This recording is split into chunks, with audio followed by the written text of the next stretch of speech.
Привет, друзья! Скоро Новый год. И что такое этот праздник без наших любимых салатов? Конечно же, это оливье и крабовый салат. Но у нас он будет не простой, а с изюминкой. Крабовый салат на самом-то деле кажется очень простой салат. Но это не так, потому что у него тоже есть некоторых тонкостей. Первое, нам нужно именно вкусные и сочные крабовые палочки. Мы их нарезаем. Я, например, разделяю палочку пополам, а потом каждая половинка еще на две части. И нарезаем на небольших кубиков. Теперь ход нашего огурца.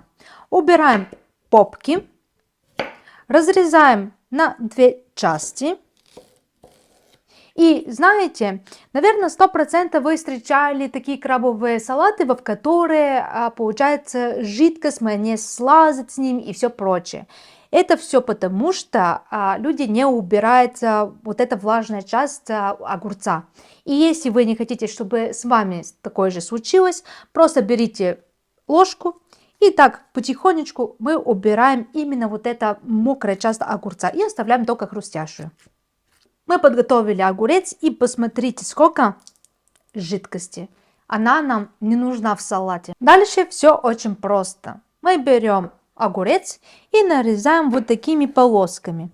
Либо вы можете сделать, если вам не нравится просто так, вы можете сделать вот так.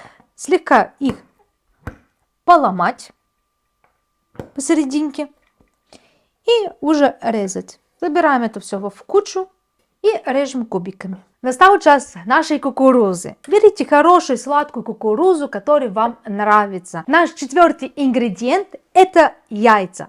В обычном рецепте используются самые простые сваренные яйца.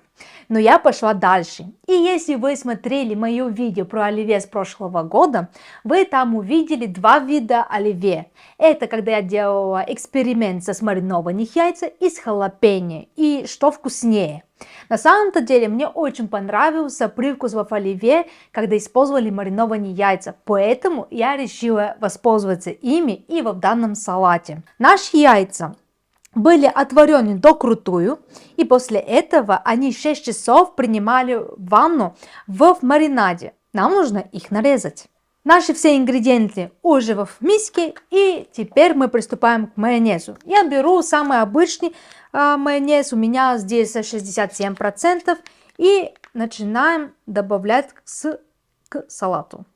И конечный наш ингредиент – это свежемолотый перец по вкусу. Все, пробуем наше произведение.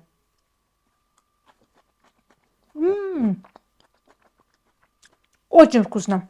Если вам понравился сегодняшний рецепт, ставьте лайки, подпишитесь на наш канал и до новых вкусных встреч, ребята. Пока!